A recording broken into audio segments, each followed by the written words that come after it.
Abu Nawas sangat sedih mendengar keluh kesah istrinya. Wajahnya muram sejak pagi. Sebab pagi tadi beberapa pekerja kerajaan atas perintah dari Baginda Raja membongkar dan terus menggali rumah Abu Nawas tanpa peduli dengan siapa pemiliknya. Ternyata, semua itu karena mimpi Baginda Raja. Dalam tidurnya, sang Baginda bermimpi bahwa di bawah rumah Abu Nawas terdapat perhiasan yang sangat mahal yang tak ternilai harganya. Karena yakin mimpi itu benar, Raja pun langsung memerintahkan penggalian. Namun, setelah digali cukup dalam, tidak ditemukan apapun. Anehnya, Baginda Raja tidak merasa bersalah. Ia tidak meminta maaf, apalagi mengganti kerugian. Rumah Abu Nawas rusak parah dan ini tentu saja membuat Abu Nawas menyimpan dendam. Lama Abu Nawas memeras otak memikirkan cara untuk membalas perbuatan Baginda Raja, namun ia belum juga menemukan ide. Makanan yang disiapkan oleh istrinya pun tidak disentuhnya karena nafsu makannya hilang. Malam pun tiba, namun Abu Nawas tetap tidak beranjak. Keesokan harinya, lalat-lalat mulai mendekati makanan Abu Nawas yang tidak disentuhnya kemarin karena basi. Abu Nawas melihat lalat-lalat itu yang menyerbu makanannya, lalu tiba-tiba ia tertawa riang. Abu Nawas berkata kepada istrinya, "Istriku, tolong ambilkan kain untuk menutup makananku dan sebatang besi." Istrinya heran dan bertanya, "Untuk apa?" "Untuk membalas Baginda Raja." Tak lama kemudian, dengan muka berseri-seri Abu Nawas berangkat ke istana dengan membawa piring makanan tertutup dan tongkat besi. Sesampainya di hadapan Raja, Abu Nawas memberi hormat dan berkata, "Ampun tuanku, hamba menghadap tuanku Baginda hanya untuk mengadukan perlakuan tamu-tamu yang tidak diundang. Mereka memasuki rumah hamba tanpa izin dari hamba dan berani memakan makanan hamba." "Siapakah tamu-tamu yang tak diundang itu, wahai Abu Nawas?" "Lalat-lalat ini tuanku," kata Abu Nawas sambil membuka penutup piringnya. "Kepada siapa lagi hamba harus mengadu? Kalau bukan kepada junjungan hamba, hamba mengadukan perlakuan yang tidak adil ini. Lalu keadilan yang bagaimana yang engkau inginkan dariku? Hamba hanya menginginkan izin tertulis dari Baginda sendiri agar hamba bisa dengan leluasa menghukum lalat-lalat itu." Baginda Raja terdiam. Ia tak bisa menolak permintaan Abu Nawas karena saat itu para menteri berkumpul di istana. Dengan berat hati, Baginda menulis surat izin untuk Abu Nawas yang isinya memperkenankan Abu Nawas memukul lalat-lalat itu dimanapun mereka hinggap. Tanpa menunggu perintah, Abu Nawas mulai mengusir lalat-lalat di piringnya hingga mereka terbang dan hinggap di sana-sini. Dengan tongkat besi yang sudah sejak tadi dibawanya dari rumah, Abu Nawas mulai mengejar dan memukuli lalat-lalat itu. Ada yang hinggap di kaca. Abu Nawas dengan leluasa memukulnya sampai pecah. Kemudian lalat hinggap di vas bunga. Abu Nawas menghantamnya sampai hancur. Patung, kursi, hiasan istana semuanya jadi korban. Lalat pun hinggap di tempayan raja. Tanpa ragu, Abu Nawas memukulnya juga. Semua orang kaget, tapi Abu Nawas tetap tenang. Ia hanya menjalankan perintah untuk menghukum lalat sesuai izin sang raja. Baginda Raja tidak berdaya, tidak bisa berkata apa-apa kecuali menyadari kesalahannya yang telah ia lakukan terhadap Abu Nawas. Setelah Abu Nawas merasa puas, Abu Nawas mohon diri pamit pulang. Barang-barang kesayangan Baginda banyak yang hancur. Bukan hanya itu saja, Baginda juga menanggung rasa malu. Kini ia sadar betapa kelirunya berbuat semena-mena kepada Abu Nawas. Abu Nawas yang tampak lucu dan sering menyenangkan orang itu ternyata bisa berubah menjadi garang dan ganas serta mampu membalas dendam terhadap orang yang mengusiknya. Abu Nawas pulang dengan perasaan lega.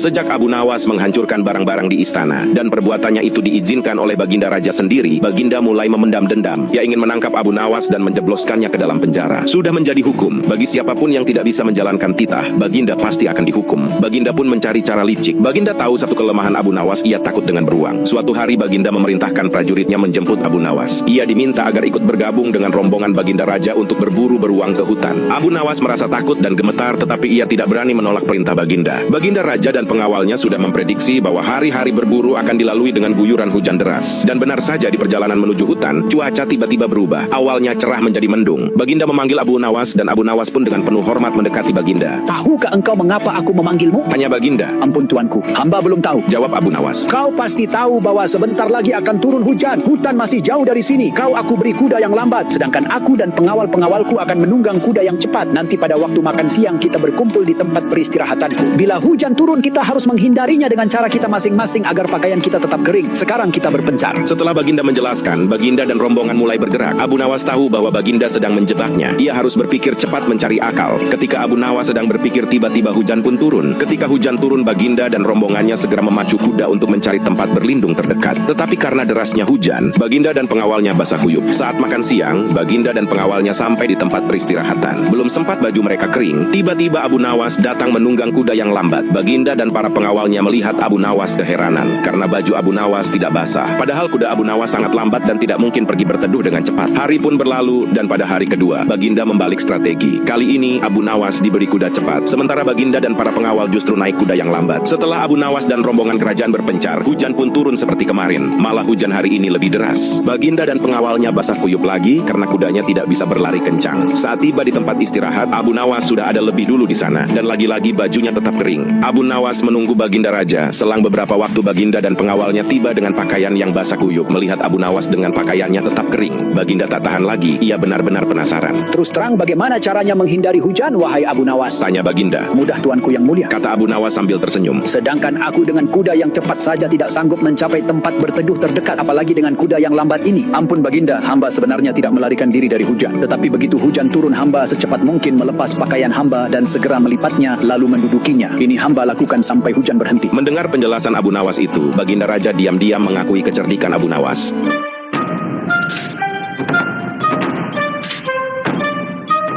Sebelum dipercaya oleh Raja Harun al-Rashid, Abu Nawas pernah bekerja di sebuah toko jahit milik seorang majikan. Abu Nawas dikenal sebagai pekerja keras, rajin dan tekun. Karena itu, majikannya pun sangat mempercayainya. Namun meskipun Abu Nawas bekerja dengan baik, majikannya terkenal sangat pelit. Ia tidak pernah memberikan bonus atau penghargaan atas dedikasi Abu Nawas. Sikap pelit sang majikan ini lama-lama membuat Abu Nawas jengkel. Hingga pada suatu ketika, majikan Abu Nawas datang ke toko dengan membawa sebuah kendi yang berisi madu. Abu Nawas yang melihatnya penasaran dan bertanya, Tuan, untuk apa kendi itu? Bolehkah aku meminta isinya? Mendengar ucapan Abu Nawas itu, majikannya jadi khawatir. Ia takut Abu Nawas akan meminum madunya dan akhirnya ia pun memutuskan untuk berbohong. Wahai Abu Nawas, kendi ini berisi racun. Aku tidak mau engkau mati karena meminumnya. Abu Nawas hanya mengangguk walaupun dia mengetahui jika tuannya itu berbohong. Abu Nawas juga mengetahui di dalam kendi itu adalah madu sebab aromanya sempat tercium olehnya. Tak lama kemudian, sang majikan pergi karena ada urusan dan kendi itu dibiarkan begitu saja di atas mejanya. Melihat hal itu, Abu Nawas langsung merencanakan sesuatu. Ia menjual sepotong pakaian dari toko lalu pergi membeli sebungkus roti. Setelah kembali, Abu Nawas mulai menyantap rotinya dengan madu dari kendi milik majikannya. Ia makan dengan lahap sampai semua madu di dalam kendi habis. Setelah kenyang, Abu Nawas meletakkan kendi itu di tempat semula dan kembali bekerja seperti biasa. Beberapa waktu kemudian, majikannya kembali ke toko dengan membawa sebungkus roti. Ia langsung menghampiri meja dengan niat ingin makan roti dengan madu. Namun alangkah terkejutnya ia ketika mendapati kendi itu sudah kosong. Majikan pun menyadari bahwa sepotong pakaian di tokonya juga hilang tanpa laporan. Ini pasti ulah Abu Nawas, Katanya dalam hati. Majikan pun menghampiri Abu Nawas yang sedang sibuk menjahit. Hai Abu Nawas, apa sebenarnya yang terjadi? Mengapa isi kendi bisa habis dan sepotong pakaian telah hilang? Maaf Tuan, tadi sewaktu Tuan pergi, ada sekelompok pencuri datang dan mengambil sepotong pakaian. Lantas apa yang kamu lakukan terhadap pencuri itu? Aku ketakutan dan tidak bisa berbuat apa-apa. Lalu mengapa isi kendiku hilang? Apakah juga diminum oleh pencuri itu? Tidak wahai Tuan. Lalu siapa yang telah menyantapnya? Sekali lagi mohon maaf wahai Tuan majikan. Karena takut dimarahi oleh Tuan, maka aku putuskan untuk memilih bunuh diri saja menggunakan racun yang ada dalam kendi itu. Hamba pikir hamba akan mati, tapi rupanya ajal hamba belum sampai wahai Tuan. Mendengar jawaban jujur dan keahlian akal pikir Abu Nawas, majikan yang tadinya marah akhirnya terdiam. Ia sadar bahwa semua itu terjadi karena sifat pelit dan kebohongannya sendiri. Akhirnya ia tidak jadi memarahi Abu Nawas.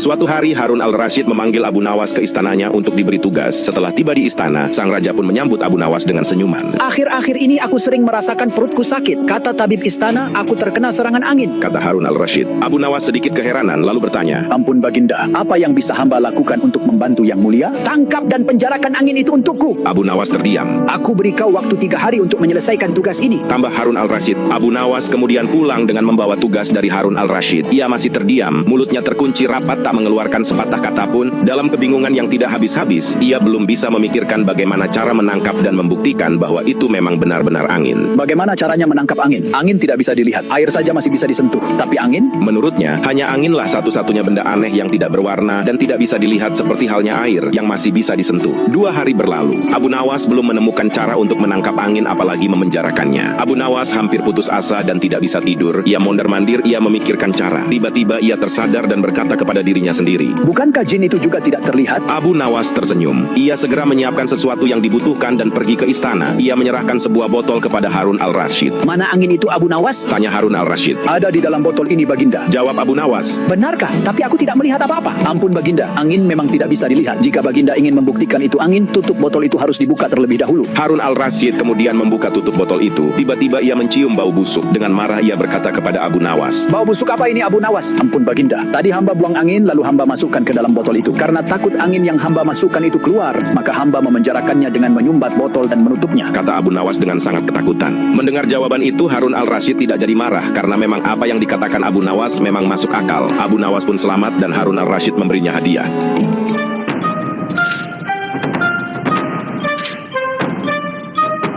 Suatu hari, Raja Harun al-Rasyid sedang berjalan-jalan di pasar. Saat itu, ia melihat Abu Nawas sedang memegang sebuah botol berisi anggur. Raja pun menegur dan berkata, Wahai Abu Nawas, apa yang sedang kau pegang itu? Abu Nawas gugup. Ia memegang botol itu dengan erat dan menjawab, Ini susu, Baginda. Bagaimana mungkin air susu berwarna merah? Susu itu seharusnya berwarna putih bersih. kata Raja terheran-heran dengan jawaban Abu Nawas sambil mengambil botol itu dari tangan Abu Nawas. Abu Nawas menjawab, Benar, Baginda. Tadi air susu ini berwarna putih bersih. Namun ketika melihat Baginda yang gagah dan tampan rupawan, ia menjadi malu dan berubah menjadi merah merona. Mendengar jawaban Abu Nawas, Raja lalu tertawa terbahak-bahak dan meninggalkan Abu Nawas sambil menggelengkan kepalanya. Pernah juga pada suatu malam, Raja Harun al-Rasyid tidak bisa tidur. Ia mencoba memejamkan mata, namun rasa kantuk tak juga datang. Dengan kesal, Raja memanggil pengawal dan berkata, Umumkan kepada seluruh rakyat, siapa saja yang bisa membuat raja tertidur akan diberikan 10 koin emas. Pengawal segera mengangguk dan bergegas keluar. Ia memerintahkan bawahannya untuk menyampaikan titah raja kepada rakyat. Tak lama, 2 orang datang ke istana. Mereka juga kebetulan belum bisa tidur malam itu. Mereka ingin mencoba peruntungan. Kedua peserta tersebut gagal membuat raja bisa tertidur. Cerita yang dibawakan 2 peserta pertama justru malah membuat raja semakin sulit untuk tertidur. Hingga sampailah Abu Nawas yang menawarkan diri untuk mengikuti sayembara. Setelah dipersilahkan, Abu Nawas mulai bercerita. Baginda, dulu ada seekor raja semut yang kurang kerjaan. Ia masuk ke kuping sebelah kanan yang sedang tidur, lalu keluar lagi, masuk lagi, keluar lagi, masuk, kemudian keluar lagi. Kemudian masuk ke kuping kiri, keluar lagi, masuk lagi, dan keluar lagi, masuk lagi, keluar lagi, masuk, keluar, dan seterusnya. Raja pun kesal mendengar cerita Abu Nawas. Ia menjadi jenuh dan sama sekali tidak tertarik dengan kisahnya, sehingga Raja memiringkan tubuh membelakangi Abu Nawas. Akan tetapi, Abu Nawas terus saja melanjutkan ceritanya. Akibat cerita yang menjenuhkan itu, Raja pun mulai menguap beberapa kali. Perlahan Raja mulai menutup kedua mata dan akhirnya bisa tidur. Abu Nawas pun akhirnya memenangkan sayembara itu berkat cerita asal-asalannya yang berhasil membuat Raja tertidur.